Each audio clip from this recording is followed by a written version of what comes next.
You have to start with a hypothesis, and I think that's where a lot of failures begin.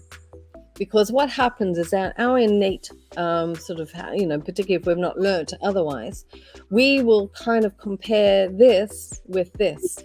So on the spectrum, they're very close together. We're sort of going, maybe we're going to just choose a subject line, and then we might flip the words around, and we might just do this, or we might, and we're kind of just looking at the actual words or the positioning of the words. Maybe we're testing emojis, something, but they're not. They're seriously really close together. The closer they are together, the less likely you're going to have statistical significance, right? So the further they are, the more likely you're going to get that. Of course, you've got to take into the sample size has got to be taken into consideration, or if you're doing automations, the time, so they all have a significant impact too. But getting it right from the start and saying, I want to test this against this, that's a crucial thing. So start with your hypothesis. And one of the things that I find why people tend to be, or marketers tend to be, a bit hesitant about using hypotheses is because generally when you write a hypothesis, you say, I believe that, B is going to give us an uplift over variant A because of, and that because is really important because that turns into the learning. But what it means is that you're actually putting you're standing up and saying, I believe, right? So that means that if it doesn't work out, you failed. Yeah? And people are scared of that. But the reality is you haven't failed. You've got a solid hypothesis, and if it turns out to be different, that's okay. You use the knowledge, the insights, the questions and everything that you had to actually formulate that hypothesis. And the reason why you're testing is because you don't know. So, so don't think that you failed. You still have got a valuable learning if it turns out to be a statistically, significant event or test. So I would say that definitely. And then the next one is choosing the correct success metric is really, really crucial. I have seen, because what we do is we will start with a new client and we do an audit about what they're currently doing. And that includes, auditing what they're currently doing as far as their experiments and their A/B split tests and everything. And we see how they do it, how they perform it, how that, what the success metric is, what the results are. We go through and analyze all of that.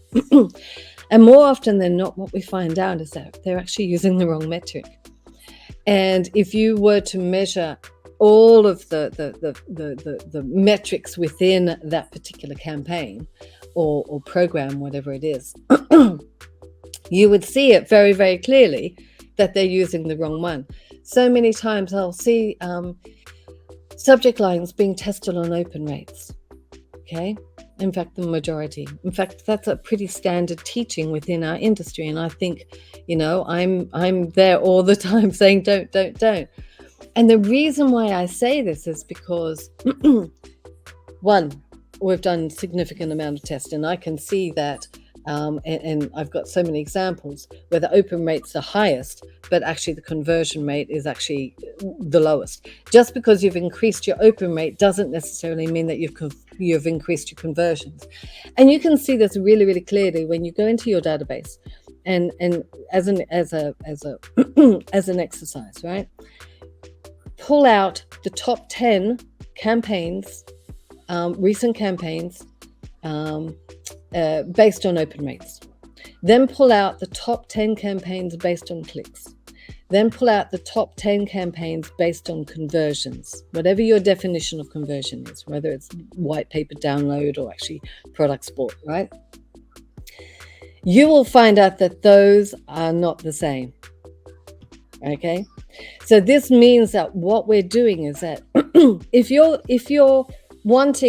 only rewarded on opens because you're a publisher or something, that's how you get your monetary, return, then that makes sense.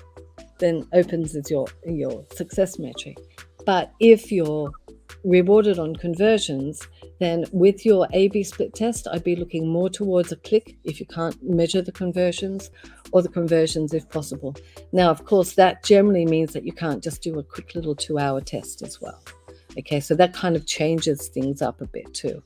And also, of course, it makes your statistical significance a little bit harder to achieve, because if you look at it, so open rates are at the top, we've got the most open rates, then we've got more click-throughs, and then, or, fewer less click-throughs, and then at the very bottom, we've got just the conversions, right? So you need to have a bigger sample size if you're going to be using conversions as your success metric as well.